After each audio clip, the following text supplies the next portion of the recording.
వీర హనుమాన్ 24వ భాగం. ఉభయ పక్షాలకు యుద్ధం ఆరంభమైంది. రాక్షసులు గదలతోనూ శక్తులతోనూ శూలాలతోనూ గొడ్డళ్లతోనూ వానరులపైకి ఉరికి కొట్టసాగారు. వానరులు రాక్షసుల మీద చెట్లు, పెద్ద పెద్ద రాళ్ళు, తమ గోళ్ళు, కోరలు ఉపయోగించారు. కొందరు రాక్షసులు ప్రాకారాల మీద నుంచి వానరుల మీద ఆయుధాలు ప్రయోగించారు. వానరులు ప్రాకారాల మీదకి ఎగిరి రాక్షసులను కింద పడదోశారు. రాక్షస వానరుల మధ్య అతి భయంకరమైన దొమ్మి యుద్ధం జరిగింది.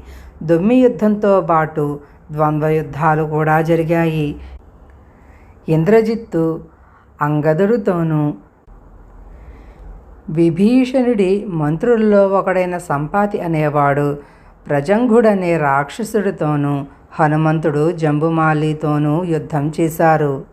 అలాగే గజుడికి తపనుడనే రాక్షసుడితోనూ నీరుడికి నికుంభుడనే రాక్షసుడి వీరుడితోనూ యుద్ధం జరిగింది. సుగ్రీవుడు ప్రఘనుడనే రాక్షసుడితోనూ లక్ష్మణుడు విరూపాక్షుడితోనూ యుద్ధం చేశారు. ఇలా అనేక మంది వానర వీరులు రాక్షస వీరులతో భయంకరమైన ద్వంద్వ యుద్ధాలు చేశారు.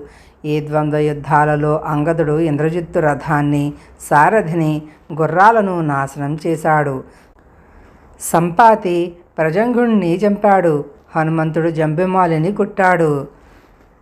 ప్రతపనుడు అనే రాక్షసుడి కళ్ళు నలుడు పీకేశాడు. ప్రఘనుడు సుగ్రీవుడి చేతిలో చచ్చాడు. నలుగురు రాక్షసులు రాముడి మీద బాణాలు ప్రయోగించారు. రాముడు తన బాణాలతో ఆ నలుగురి తలలో తెగవేశాడు. మైందుడు వర్జముష్టి అనేవాణ్ణి పిడికిలతో పొడిచి చంపాడు. సుషేనుడి చేతిలో విద్యున్మాలి చచ్చాడు.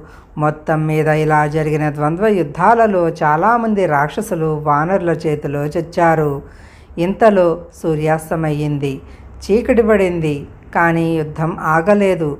రాక్షసులు యుద్ధభూమి అంతటా తిరుగుతూ వానరులను భక్షించసాగారు.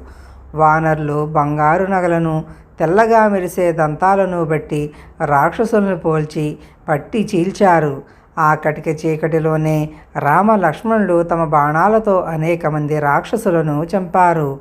అంగదుడు తన రథాన్ని, సారథిని, గుర్రాలను నాశనం చేసిన తరువాత ఇంద్రజిత్తు తన మాయచేత అదృశ్యమైపోయి ఇప్పుడు రామ లక్ష్మణుల మీద నాగాస్త్రాలు ప్రయోగించి ఆ ఇద్దరిని బంధించాడు.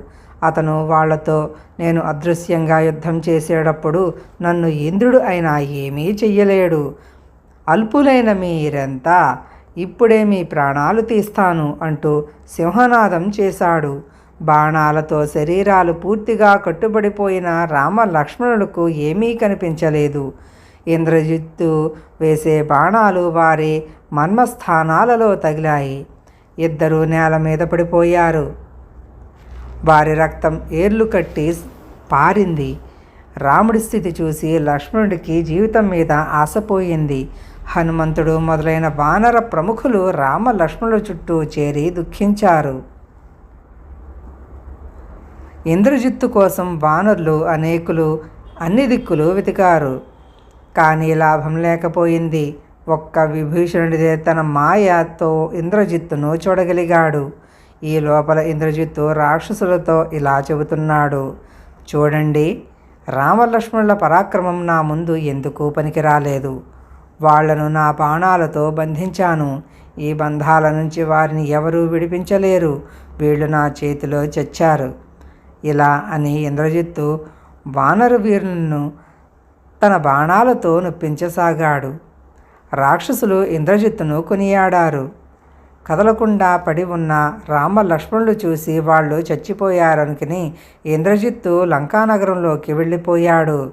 సుగ్రీవుడు కూడా రామ లక్ష్మణుల శరీరాలను పూర్తిగా కప్పిన బాణాలను చూసి భయపడ్డాడు. అతను ఏడుస్తూ ఉండటం చూసి విభీషణుడు, సుగ్రీవుడా, భయపడకు, ఏడవకు, యుద్ధం అంటే ఇలాగే ఉంటుంది. అన్నప్పుడల్లా విజయమే కలుగుతుంది. రామలక్ష్మణులు మూర్ఛపోయారు. తిరిగి వాళ్ళు స్పృహ తెచ్చుకోవచ్చు అని సుగ్రీవుడు కన్నీడు తుడిచాడు. లంకకు తిరిగి వెళ్ళిన ఇంద్రజిత్తు తన తండ్రిని కలుసుకుని రామలక్ష్మణులను చంపాను అని చెప్పాడు. రావణుడు పరమానందంతో ఆసనం నుంచి లేచి తన కొడుకును కౌగిలించుకున్నాడు. అతను రామ లక్ష్మణుల వధ ఎలా జరిగినది కొడుకును అడిగే చెప్పించుకున్నాడు. తరువాత అతను ఇంద్రజిత్తును పంపేసి సీతకు కావలి ఉన్న రాక్షస స్త్రీలను పిలిపించాడు. త్రిజట మొదలుగా గల రాక్షస స్త్రీలు వచ్చారు. రావణుడు వాళ్లతో, ఇంద్రజిత్తు రామ లక్ష్మణులు చంపాడని సీతతో చెప్పండి. ఆమెను పుష్పక విమానంలో తీసుకుపోయి చచ్చిపడి ఉన్న రామ లక్ష్మణులను చూపించండి. ఇక సీత రాముడి మీద ఆశ వదులుకుని చక్కగా అలంకరించుకుని నన్ను చేరవచ్చు అన్నాడు. రాక్షస స్త్రీలు పుష్పక విమానాన్ని తీసుకుని అశోకవనంలో ఉన్న సీత వద్దకు వెళ్ళి సీతను త్రిజటతో బాటు అందులో ఎక్కించి రామ లక్ష్మణులను చూపించడానికి తీసుకుపోయారు. రావణుడు లంకలో జెండా ఎగరవేయించి అలంకరించడానికి ఉత్తర్వు ఇచ్చాడు. ఇంద్రజిత్తు రామ లక్ష్మణులు చంపినట్టు చాటింపు వేయించాడు. సీత రాక్షసులను చూసింది. వాళ్ళు మహా ఆనందంలో ఉన్నారు. వానరులు దుఃఖంలో ఉండటం కూడా ఆమె చూసింది. బాణాలు శరీరమంతా కప్పి నేల మీద పడి ఉన్న రామ లక్ష్మణులు కూడా ఆమె చూసింది. ఆమెకు దుఃఖం ఆగలేదు. రామ లక్ష్మణులు చచ్చిపోయారనుకునే సీత చాలా దుఃఖించింది.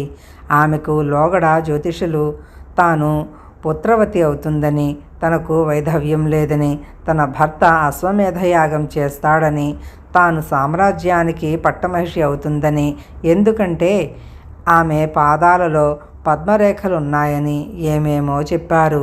అవన్నీ ఇప్పుడు అబద్ధమయ్యాయి. ఈ విధంగా దుఃఖించే సీతను ఊరడిస్తూ త్రిజట రామలక్ష్మణులు చావలేదని, మూర్ఛలో ఉన్నారని చెప్పింది. రాక్షస స్త్రీలు సీతను పుష్పక విమానంలో అశోకవనానికి తిరిగి తీసుకుపోయారు. తరువాత రామలక్ష్మణుల్లో రాముడు ముందు మూర్ఛ నుండి బయటకు వచ్చాడు. అయితే అతను ఇంకా బాణపాశాలకు కట్టుబడే ఉన్నాడు. చచ్చినట్టు పడి ఉన్న లక్ష్మణుని చూసి అతను చాలా శోకించాడు. లక్ష్మణుడు చచ్చిపోతే తాను బతికి ఉండటం అసాధ్యమని, విభీషణుణ్ణి రాక్షసరాజు చేస్తానన్న మాట నిలబెట్టుకునే అవకాశం తనకు లేకుండా పోయిందని, సుగ్రీవుడు మొదలైన వారు వానర సేనలతో కిష్కింధకు వెళ్ళిపోవడం మంచిదని రాముడు అన్నాడు. అతను శోకిస్తుంటే వానర ప్రముఖులంతా అతనితో పాటు శోకించారు. ఇంతలో విభీషణుడు అక్కడికి వచ్చాడు. అతన్ని చూసి ఇంద్రజిత్తు అనుకుని వానరులు చెల్లాచెదరై పరిగెత్తసాగారు. సుగ్రీవుడు ఆజ్ఞాపించగా జాంబవంతుడు వానరులతో, వచ్చినది విభీషణుడు, ఇంద్రజిత్తు కాదు అని చెప్పాడు. రామలక్ష్మణుల స్థితి చూసి విభీషణుడు చాలా బాధపడ్డాడు. అతనికి తాను లంకకు రాజునవుతానన్న ఆశ కాస్తా పోయింది. సుగ్రీవుడు విభీషణుణ్ణి కౌగిలించుకొని, విభీషణ, అప్పుడే రావణుడు ఇంద్రజిత్తు నెగ్గారనుకోను. నువ్వు లంకకు రాజు కాగలవు. రామలక్ష్మణులకు ప్రాణాపాయం లేదు. ఈ మూర్ఛ నుండి తేరుకోగానే వాళ్ళు శత్రునాశనం చేయగలరు అన్నాడు. తరువాత సుగ్రీవుడు తన మామ అయిన సుషేణుడితో, రామలక్ష్మణులు మూర్ఛ తేరగానే వీళ్లను కొందరు వానర వీరులను తీసుకుని కిష్కింధకు వెళ్ళిపో. నేను రావణుణ్ణి సకుటుంబంగా చంపి సీతను తీసుకుని వస్తాను అన్నాడు. సుషేణుడు సుగ్రీవుడితో, పూర్వం దేవదానవ యుద్ధాలు జరగటం నాకు తెలుసు. అప్పుడు కూడా రాక్షసులు మాయా యుద్ధాలు చేసి దేవతలను చాలా మందిని పడగొట్టారు. కొందరు దేవతలు మూర్ఛపోయారు, కొందరు చచ్చిపోయారు. అప్పుడు దేవతల గురువైన బృహస్పతి మృత సంజీవని విద్యతోనూ మూలికలతోనూ వారికి చికిత్స చేశాడు. సంజీవకరణి, విశల్యకరణి అనే ఓషధులు పాలసముద్రం వద్ద కొండల్లో ఉంటాయి. పూర్వం క్షీరసాగర మథనం జరిగిన చోట చంద్రపర్వతము, ద్రోణపర్వతము ఉన్నాయి. వాటి మీదనే ఈ ఔషధులు ఉంటాయి. అక్కడికి హనుమంతుణ్ణి పంపించు అన్నాడు. ఇంతలో ప్రళయంగా గాలి వీచింది. వానరులకు గరుత్మంతుడు వస్తూ కనిపించాడు. గరుత్మంతుడు రావటం చూసి రామలక్ష్మణులను బాణాల రూపంలో బంధించి ఉండిన సర్పాలు భయపడి పారిపోయాయి. గరుత్మంతుడు రామ లక్ష్మణుల వద్ద దిగి వారి ముఖాలు శరీరాలు నిమిరాడు. వెంటనే వాళ్ళ గాయాలు నయమయ్యాయి. రాముడు అతనితో, మీ దయ వల్ల ఎప్పటిలాగా మేము బలవంతులమయ్యాం. మిమ్మల్ని చూస్తుంటే మా తండ్రి దశరథ మహారాజును మా తాత అజమహారాజును చూసినంత ఆనందం కలుగుతున్నది. మీ దివ్య వస్త్రాలు ఆభరణాలు చూడగా ఆశ్చర్యం కలుగుతున్నది. మీరెవరు అన్నాడు. గరుత్మంతుడు ఆనంద బాష్పాలు రాల్చుతూ, రామా, నేను నీకు స్నేహితుణ్ణి, ఇష్టుణ్ణి, నీ ప్రాణం లాంటివాణ్ణి. నా పేరు గరుత్మంతుడు. మీ ఇద్దరికీ సహాయం చేయటానికే వచ్చాను. ఈ బాణపాసాలు నిజానికి సర్పాలు. వీటిని వదిలించడం అందరికీ సాధ్యం కాదు. అందుకే మీ స్థితి గురించి వినగానే పరిగెత్తుకుంటూ వచ్చాను. మిమ్మల్ని విడిపించాను. ఈ యుద్ధంలో మీరు ఏమాత్రమూ ఏమరుపాటుగా ఉండరాదు. రాక్షసులను నమ్మరాదని ఇప్పుడు మీకే తెలిసి వచ్చింది కదా అన్నాడు. తరువాత గరుత్మంతుడు వెళ్ళిపోవటానికి రాముడి వద్ద సెలవు పుచ్చుకుంటూ, నేను నీకు ఎలా స్నేహితుడిని ఇప్పుడు అడుగకు. ఈ యుద్ధంలో గెలిచిన అనంతరం ఆ సంగతి నీకే తెలుస్తుంది. యుద్ధం అయిపోయాక లంకలో పసివాళ్ళు ముసలివాళ్ళు మాత్రమే మిగులుతారు. రావణుడు చస్తాడు. సీత నీకు దక్కుతుంది అని చెప్పి ఆకాశ మార్గాన ఎగిరి వెళ్ళిపోయాడు. రామలక్ష్మణులు మామూలు మనుషులుగా కాగానే వానరులు తోకలు ఎగరేస్తూ సింహనాదాలు చేశారు. భేరులు మృదంగాలు మోగాయి. వానరులు చెట్లు పీకి లంకాద్వారాలను ముట్టడించారు. అప్పటికి అర్ధరాత్రి అయ్యింది. ఆ నిశిరాత్రి వేళ వానరులు సింహనాదాలు చేయటం రావణుడు రాక్షసులు విన్నారు. రావణుడు తన మంత్రులతో, వానరులు మహా ఆనందంలో ఉన్నట్టున్నారు. రామలక్ష్మణుల కోసం ఏడుస్తూ ఉండవలసిన వాళ్ళు సంతోషంగా ఎందుకున్నారు అని వానరులు ఉత్సాహానికి కారణం తెలుసుకురావటానికి రాక్షసులను పంపాడు. వాళ్ళు వెళ్ళి ప్రాకారాల మీదకి ఎక్కి వానరసేనను బాణపాసాలు వదిలి సుఖంగా ఉన్న రామలక్ష్మణులు చూసి రావణుడి వద్దకు తిరిగి వెళ్ళి తాము చూసినది చెప్పారు. రామలక్ష్మణులు ఇంద్రజిత్తు ప్రయోగించిన బాణాబంధాల నుంచి బయటపడ్డారని విని రావణుడు వెలవెలపోయాడు. వాసుకి లాంటి బాణాలు నిష్ప్రయోజనమయ్యాయి. అతను ధూమ్రాక్షుడనే వాడితో, నువ్వు పెద్ద సేనతో వెళ్ళి వానరులను రాముణ్ణి చంపిరా అన్నాడు. ధూమ్రాక్షుడు వెంటనే బయలుదేరి వెళ్ళి సేనాధ్యక్షుడితో తాను యుద్ధానికి పోతున్నానని, తన కోసం సేనను సిద్ధం చెయ్యమని చెప్పాడు. ధూమ్రాక్షుడికి సేన సిద్ధమైంది. రకరకాల ఆయుధాలు ధరించిన రాక్షసులు ఆ సేనలో ఉన్నారు. వారిని వెంటబెట్టుకుని ఉత్తమమైన రథం ఎక్కి ధూమ్రాక్షుడు పడమటి ద్వారం వద్దకు వెళ్ళాడు. ధూమ్రాక్షుడు రావడం చూస్తూనే వానరులు సింహనాదాలు చేశారు. ఉభయపక్షాలకు పోరు ప్రారంభమైంది. రాక్షసుల ఆయుధాల చేత దెబ్బలు తింటూ వానరులు రాక్షసులను చెట్లతోనూ బండరాళ్లతోనూ కుట్టారు. మొత్తం మీద రాక్షసులే ఎక్కువ నష్టపడి పారిపోసాగారు. అది చూసి ధూమ్రాక్షుడు వానరులను హింసించనారంభించాడు. వానరులు కూడా అధిక సంఖ్యలో చచ్చారు. ధూమ్రాక్షుడు వానరసేనను నష్టపరచడమే కాక తరమటం చూసి హనుమంతుడికి చాలా కోపం వచ్చింది. అతను పెద్ద శిలను తీసుకుని ధూమ్రాక్షుడి మీదకి పోయి అతని రథం మీద విసిరికొట్టాడు. రథం ధ్వంసమయ్యింది. రథం మీద పడే ఆ శిలను చూస్తూనే ధూమ్రాక్షుడు గద తీసుకుని నేల మీదకి దూకి నిలబడ్డాడు. తరువాత హనుమంతుడు చెట్ల బోదెలు కొమ్మలు తీసుకుని రాక్షసులను ఎడాపెడా చదును చెయ్యసాగాడు. రాక్షసులు పారిపోయారు.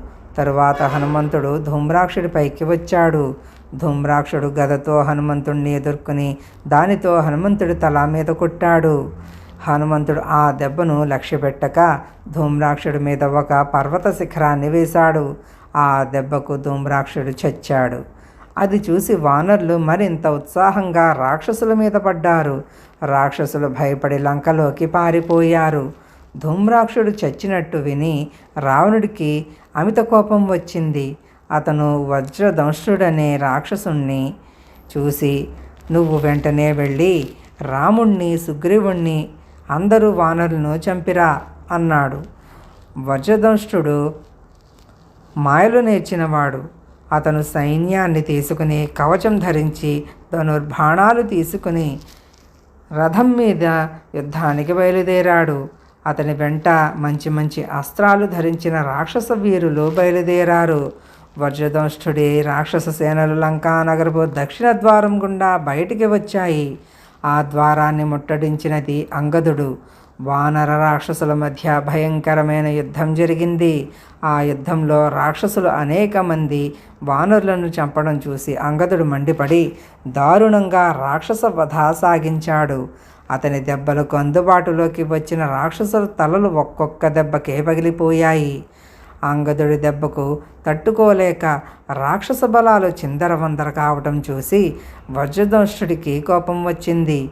అతను వానరసేన మీద బాణవర్షం కురిపించాడు.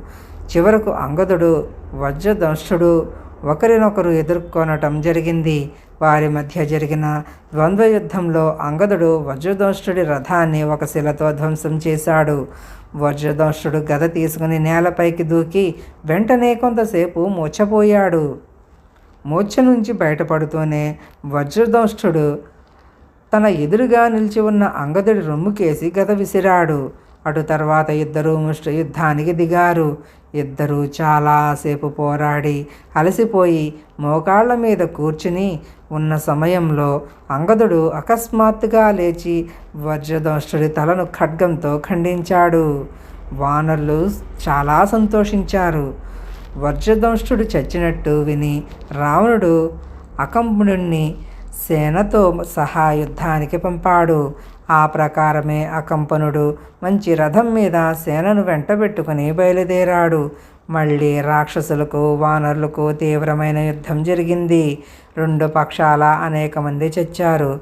కుముదుడు, నలుడు, మైందుడు, ద్వివిధుడు అనే వానర వీరులు విజృంభించి రాక్షసులను చంపసాగారు. అకంపనుడు ఆ వానర వీరులను గమనించి తన రథాన్ని వారి వైపు తోలించాడు. అకంపనుడి ముందు వానరులు నిలువలేకపోవటం చూసి హనుమంతుడు ముందుకు వచ్చాడు. అకంపనుడు హనుమంతుడిపైన బాణవర్షం కురిపించాడు. హనుమంతుడు ఆ బాణాలను లక్ష్యపెట్టక గట్టిగా సింహనాదం చేసి భూమి అదిరేలాగా కాలు తాటిస్తూ ఒక పెద్ద శిల తీసుకుని అకంపనుడి మీదకి వెళ్ళాడు. కానీ అకంపనుడు తన బాణాలతో హనుమంతుడి చేతిలోనూ శిలను తుంపులు తుంపులు చేశాడు. హనుమంతుడు ఒక మద్ది చెట్టును పెకిలించి దానితో అకంపనుడి నెత్తి మీద కొట్టాడు. ఆ దెబ్బతో అకంపనుడు చచ్చిపోయాడు. రాక్షసులు ఇది చూసి భయపడి తమ చేతుల్లోని ఆయుధాలు అక్కడే పారేసి లంకలోకి పారిపోయారు. అకంపనుణ్ణి చంపినందుకు హనుమంతుణ్ణి వానర వీరులు ఎంతగానో ప్రశంసించారు. హనుమంతుడు వాళ్లను అభినందించాడు. వానరులు రాక్షసుల గుండెలు అదిరేటట్టు సింహనాదాలు చేశారు. అకంపనుడు చచ్చాడని విని రావణుడు కొంచెం సేపు విచారించి మంత్రులతో సంప్రదించి తన సేనా వ్యూహాలను పరీక్షించటానికి లంక అంతా తిరిగాడు. లంక అంతటా రాక్షసుల జెండాలు ఎగురుతున్నాయి. నగరం చుట్టూ వానరసేనలు ముట్టడి వేసి ఉన్నాయి. రావణుడు సభాభవనానికి తిరిగి వచ్చి ప్రహస్తుణ్ణి చూసి, శత్రు సైన్యాలు వచ్చి మన నగరాన్ని ముట్టడిస్తే దాన్ని విడిపించడానికి ఇతరులు చేసే ప్రయత్నం నిరర్థకమవుతుందని తోస్తోంది. ఆ పని చేయగల వాళ్ళం నేను, కుంభకర్ణుడు, నువ్వు, ఇంద్రజిత్తు, నికంభుడు మాత్రమే. నువ్వు తగిన సేనను వెంట తీసుకుపోయి వానర సేనను జయించిరా అన్నాడు. అందుకు ప్రహస్తుడు ఇలా అన్నాడు, ఇది ముందు చర్చించిన సంగతే కదా, దీన్ని గురించి మనకు మనస్పర్ధ కూడా వచ్చింది. సీతను రాముడికి ఇచ్చేయటం క్షేమమని నాకు తెలిసినదే, లేకపోతే యుద్ధం తప్పదన్న సంగతి కూడా ముందే తెలుసు. అయితే నీకు ఇష్టమైన పని చేయటానికి నేను ఎప్పుడూ సిద్ధమే. నీకోసం యుద్ధంలో ప్రాణాలు కూడా విడుస్తాను. ఇలా అని సేనానాయకుడైన ప్రహస్తుడు పెద్ద సేనను బయలుదేరదీయమని సేనాధ్యక్షులకు ఉత్తర్వు ఇచ్చాడు. రాక్షస వీరులు విజయం కోరి హోమాలు చేసి బ్రాహ్మణులను అర్చించి యుద్ధానికి కదిలారు. ప్రహస్తుడు భేరీ మోగించి గుర్రాలు పూంచిన రథం మీద బయలుదేరాడు. అతని వెంట అతని నలుగురు మంత్రులు నరాంతకుడు, కుంభహనుడు, మహానాథుడు, సమున్నతుడు అనేవాళ్ళు బయలుదేరారు. రాముడు ప్రహస్తుడు రావటం చూసి విభీషణుడితో, ఆ వచ్చే రాక్షసుడు చాలా పరాక్రమవంతుడిలాగా కనబడుతున్నాడు, ఎవరతను అన్నాడు. అతను రావణుడి సేనానాయకుడు ప్రహస్తుడు. రావణుడి సేనలో 3వ వంతు ఇతని కింద ఉంటుంది. ఇతను అస్త్రాలు తెలిసినవాడు, పరాక్రమవంతుడుగా ప్రసిద్ధి కలవాడు అని విభీషణుడు రాముడికి చెప్పాడు. కథ ఇంకా ఉంది.